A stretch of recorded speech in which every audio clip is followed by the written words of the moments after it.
Здравейте! Аз съм Маргарита Петкова от марката за чиста храна и за тези от вас, които имат интерес за биологична растителна защита при ябълки, могат да останат и да изгледат това видео.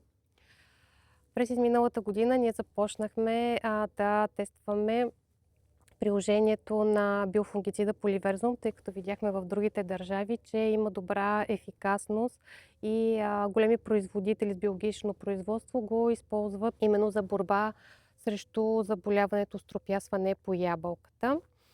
Като ключов момент за това заболяване и нашите ширини е началната фаза на развитие на овошката. Трябва да знаете, че заболяването традиционно се съхранява в растителните остатъци и заразява основно чрез аскоспори, които се активират около 20 градуса. Затова именно фаза в някои източници го споменават като миши уши.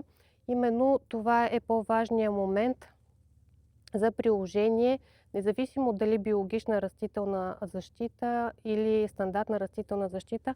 Това е най-важният момент за приложение. Друг продукт, който през тази година решихме да приложиме, това е и екстракта от хвощ.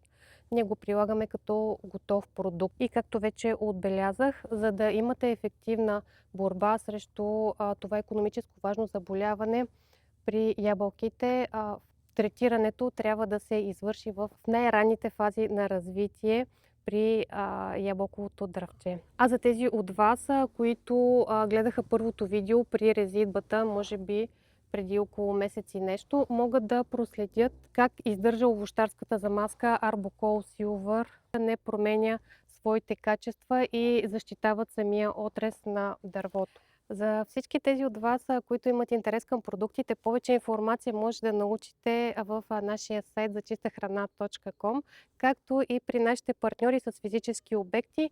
Там също на място могат да ви дадат точна и адекватна информация как точно да приложите продуктите. Довиждане и успешно градинарстване!